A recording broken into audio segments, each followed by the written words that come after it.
This is another video that will help you through section 4.2 when you're asked to find real zeros and factor a polynomial function.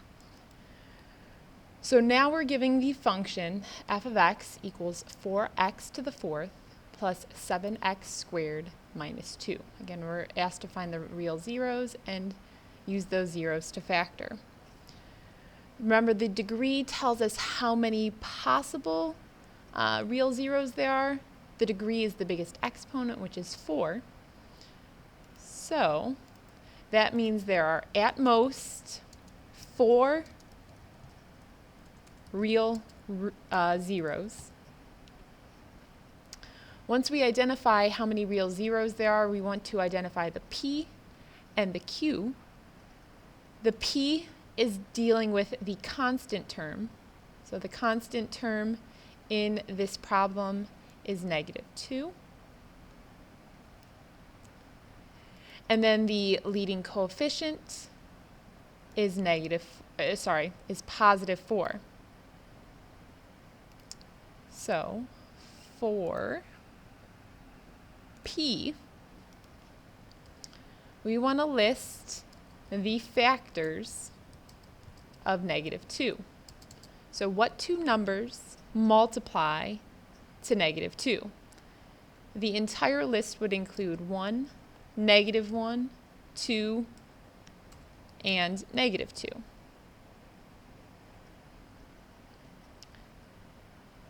Next thing we want to look for are the factors of the leading coefficient. Those factors are designated by q. So we're finding the factors of 4. All of the possible factors of 4 are 1, -1, 2, -2, 4, and -4. Once we have the factors of both the leading coefficient and the constant term, we want to divide them. So next thing we're doing is we're dividing q into p, or p divided by q. Again, you want to divide each of the individual p's into each of the individual q's.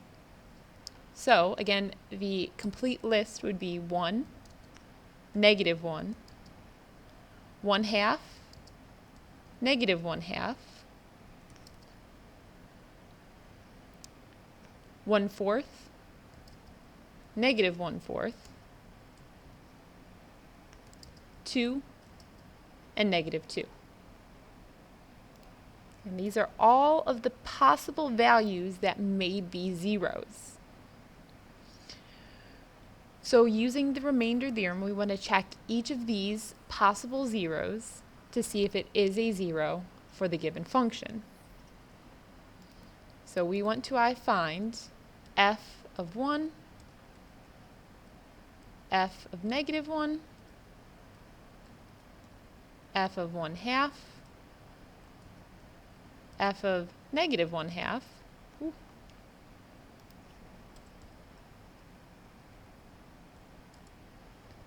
f of 1/4, f of -1/4, f of 2,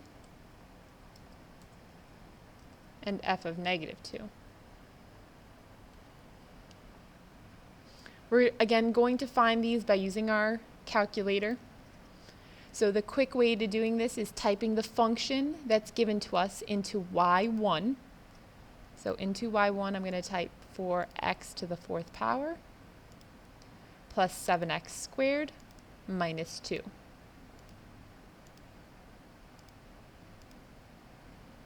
I'm going to go back to my home screen, and then I'm going to evaluate each of these by typing in y1 of 1, y1 of -1, and so on. So to get the y1, we're going to go to vars, yvars, and choose function. There's your y1, and I'm going to enter each of these. So f of 1 is 9. F of -1 will be 9. F of 1/2 will be 0. f of negative 1/2 is also 0. F of 1/4 is a decimal, but it's approximately negative 1.55 rounded to 2 numbers after the decimal. F of negative 1/4 again is a decimal, approximated to 2 decimal spots. It's negative 1.55. F of 2 is 90, and f of negative 2 is 90. Again, all of those can be found by using that function in the calculator. So you're aware, I just want you to see what the decimal approximation is for 1/4 and negative 1/4. So again, I'm typing in y1 and then 1/4, and it gives me about negative 1.55, again rounded to 2 decimal places. All right, so using the remainder theorem says they are zeros only if we get an output of 0. So with that being said, we have 2 values that give me an output of 0. So I know my real zeros are 1/2 and negative 1/2. But now we need to actually go through and factor this. The degree does not, it does tell us how many possible zeros, how many zeros there are. We know we have 2 of them, so we know there's technically 2 more zeros. So there's going to be like 4 sets of parentheses. That's another way to kind of think of it. So we want to go through and find those other possible factors. So what I'm going to do is I'm going to write out what I already know. I know f of x is going to be x minus the 1/2, and then x minus the negative 1/2. But that minus a negative will just change into a positive. And then I know there's something else there that I'm going to get when I factor those 2 out. So how do we determine this question mark? What we need to do is we need to divide the original polynomial by each of these factors, and that will give us the resulting polynomial that's left. All right, so we are dividing x minus 1/2, that was my first factor, into 4x to the 4th plus 7x squared minus 2.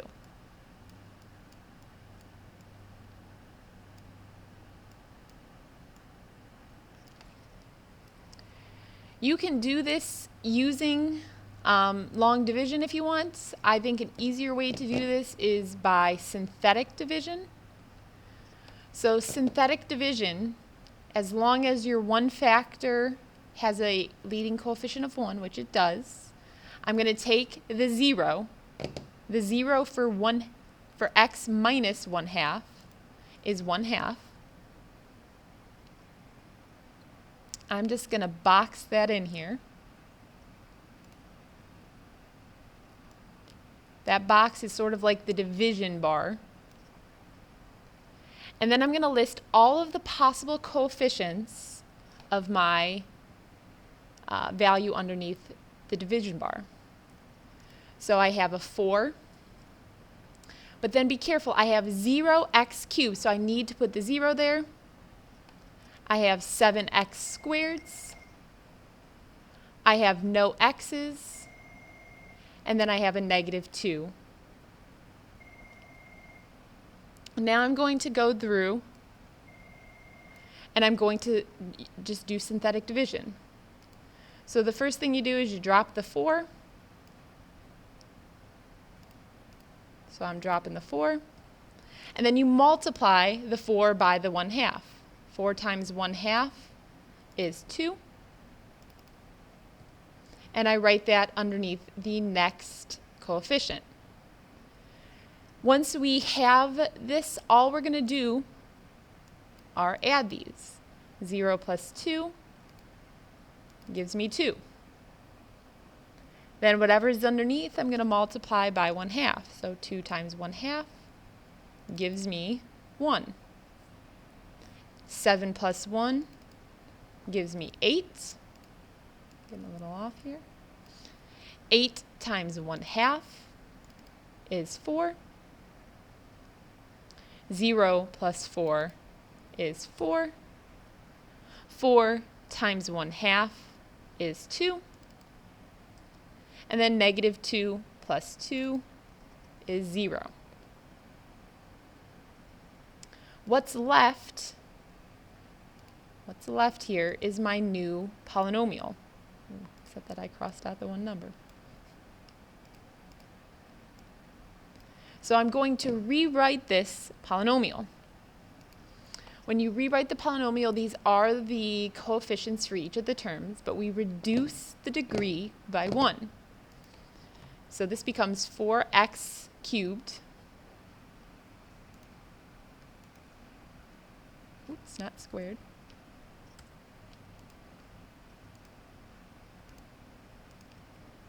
Plus 2x squared plus 8x plus 4. So we know when we divide x minus 1/2 into the original polynomial, this is what results. We now want to use this polynomial and the other factor that we knew, which was x plus 1/2, to determine what's left over. So now we are going to divide x plus 1/2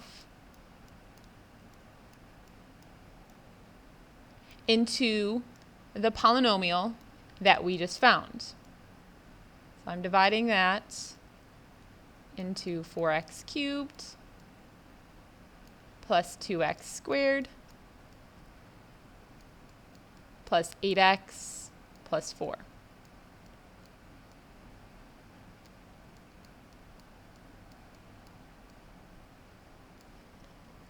Again, I'm going to use synthetic division here. So the 0 for x plus 1/2 is negative 1/2. Again, I box that in, sort of like my division bar. And then I'm just going to list the coefficients of each of the terms. So I have 4, 2, 8, 4. And then I just proceed on with the synthetic division. So I drop down the 4.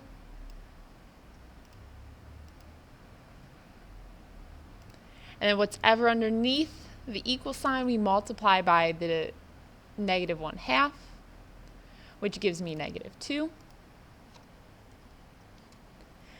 Then we add 2 and negative 2 to give me 0.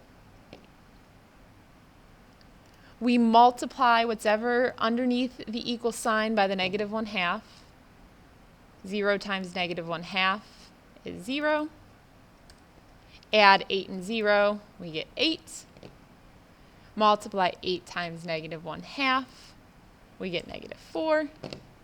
Add 4 and negative 4, we get 0. So the resulting polynomial is 4x squared, because remember we reduced the degree by 1, plus 0x plus 8. Since there's no x's, I'm just going to take out that 0x. There is what is left in that question mark. So I'm able to replace that question mark now.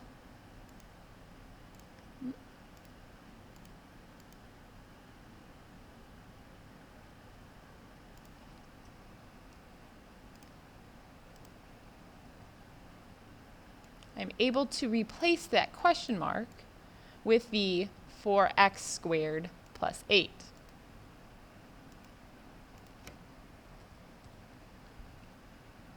Please realize, though, that 4x squared plus 8 is not completely factored. There is a greatest common factor, or GCF, that we can pull out, so I'm going to do so. The greatest common factor between 4x squared and 8 is 4.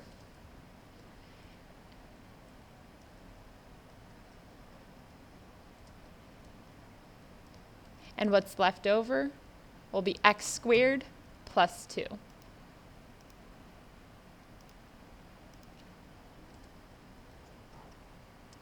So my factored form to the original function 4x to the 4th plus 7x squared minus 2 is given by 4 times the quantity x minus 1/2 times the quantity x plus 1/2 times the quantity x squared plus 2.